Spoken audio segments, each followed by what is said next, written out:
السلام علیکم ورحمۃ اللہ وبرکاتہ۔ بسم اللہ والصلاۃ والسلام علی رسول اللہ، اما بعد۔ ریاض الصالحین سے آج حدیث نمبر ہماری 81 ہے، 81 نمبر حدیث ہے، اور باب 7واں باب ہے، باب فی الیقین والتوکل، اللہ پر توکل اور یقین رکھنا۔ عن ابی بکر الصدیق رضی اللہ عنہ، سیدنا ابو بکر صدیق خلیفہ اول جو تھے رضی اللہ عنہ، وہ روایت کرتے ہیں، اور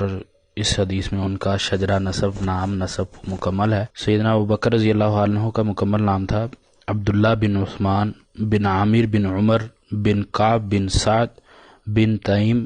بن مرہ بن کعب بن لؤی بن غالب القرشی التمیمی، قریشی اور تمیمی تھے۔ وہوا و ابوہ و امہ صحابۃ، سیدنا ابو بکر، ان کے والد اور ان کی امی، والدہ ان کی، یہ صحابہ تھے، یعنی اللہ کے نبی علیہ الصلوۃ والسلام پر ایمان لائے ہوئے تھے، رضی اللہ عنہم۔ قال، کہتے ہیں، نظرت الی اقدام المشرکین، کہ میں نے مشرکوں کے قدموں کی طرف دیکھا، ونحن فی الغار، اور ہم اس وقت غار میں تھے۔ یہاں نحن سے مراد سیدنا ابو بکر اور آپ کے ساتھ محمد علیہ الصلوۃ والسلام جب مدینہ کی طرف ہجرت کر رہے تھے، وہ مراد ہیں۔ وہم علی رؤوسنا، اور وہ ہمارے سروں پر تھے، یعنی ہمارے قریب تھے۔ فقلت، یہاں جو سروں پر تھے یہ قریش مکہ پیچھا کرتے ہوئے جو آئے تھے، وہ مراد ہیں۔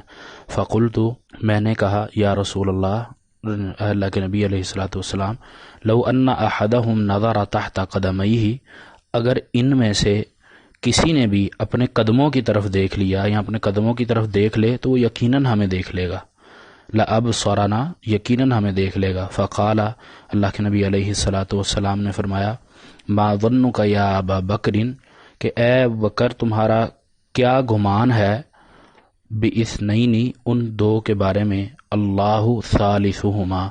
جہاں تیسرا اللہ ہوتا ہے، تیسری ذات اللہ کی ہوتی ہے، یعنی ابو بکر اور محمد علیہ السلام یہ دو تھے۔ باثنین سے مراد سیدنا ابو بکر اور محمد علیہ الصلوۃ والسلام ہمارے نبی، اور تیسرا اللہ ان کی مدد کے لیے۔ متفق علیہ، یہ حدیث بخاری اور مسلم کی ہے۔ اس حدیث میں ہمیں نبی علیہ الصلوۃ والسلام کا توکل اور بھروسہ اللہ کی ذات پر مکمل یقین کے ساتھ کرنے کا درس ملتا ہے، سبق ملتا ہے، حکم ملتا ہے، اور اسی وجہ سے امام صاحب اس کو اس باب میں لے کر آئے ہیں۔ اور پھر یہ صحیحین کی روایت ہے، مسلم اور بخاری کی روایت ہے، اور یہ اس وقت کا واقعہ ہے جب اللہ کے نبی علیہ الصلوۃ والسلام کو اللہ کی طرف سے ہجرت کرنے کا، مدینہ کی طرف ہجرت کرنے کا حکم ہوا تھا تو آپ اپنے ساتھی سیدنا ابو بکر، جو سب سے قریبی بھی تھے اور آپ کے بعد خلیفہ اول بھی ہوئے، ان کے ساتھ مکہ سے نکلے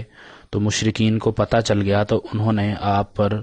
بیش بہا قیمت رکھی، انعام رکھا کہ جو ان کو لائے گا، پکڑے گا، اس کو انعام کا لالچ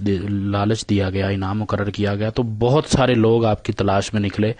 تو آپ اس وقت آرام کی غرض سے غار میں، جس کو غار ثور کے نام سے بھی ہم جانتے ہیں، وہاں رکے ہوئے تھے۔ تو اس غار میں رکنے کے وقت کے دوران وہ قریش اور جو بھی اس انعام کو پانے کی لالچ میں، حرص میں آپ کے دشمن آپ کے پیچھے نکلے تھے، تو وہ آپ پر پہنچ گئے تھے، لیکن آپ نیچے چھپے ہوئے اور اوپر وہ دیکھ رہے تھے، تلاش کر رہے تھے۔ تو اسی اسنا میں ابو بکر رضی اللہ تعالیٰ عنہ نے دیکھا کہ یہ اگر اپنے پاؤں کی طرف دیکھ لیں، یعنی اوپر تلاش کر رہے ہیں، اپنی نظروں سے ادھر ادھر دیکھ رہے ہیں، دائیں بائیں اوپر، اگر یہ اپنے پاؤں میں دیکھ لیں تو ہمیں دیکھ لیں گے۔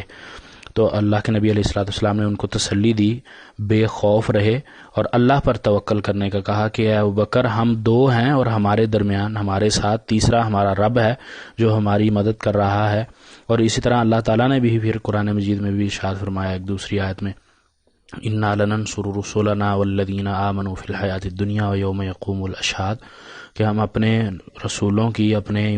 اوپر ایمان لے کر آنے والے لوگوں کی، ان کی ہم مدد کرتے ہیں دنیاوی زندگی میں بھی، اور پھر ان پر گواہ بھی ہوتے ہیں۔ تو یہ اللہ تعالیٰ کی طرف سے ایمان بھی ہوتا ہے اور یقین ہے، پختہ ارادہ ہوتا ہے، تو اس کے بعد پھر اللہ تعالیٰ بھی مدد کرتا ہے۔ انسان اپنے ظاہری اسباب کو اختیار کرتے ہوئے جب اللہ پر توکل کر لیتا ہے تو پھر اللہ کی ذات اسے مایوس نہیں کرتی، اور پھر اللہ نے وعدہ بھی کیا کہ ہم ایمانداروں کو، رسولوں کو اور دنیا کی زندگی کو اچھا گزارنے والے اور ہم ان کی مدد کرتے ہیں۔ تو اللہ تعالیٰ سے دعا ہے کہ اللہ تعالیٰ ہمیں صحیح سمجھ کر عمل کرنے کی توفیق عطا فرمائے، اور ہمیں بھی اسی طرح پختہ ایمان کے ساتھ اللہ کی ذات پر توکل کرنے کی توفیق دے۔ وما توفیقی الا باللہ علیہ توکلت و الیہ انیب۔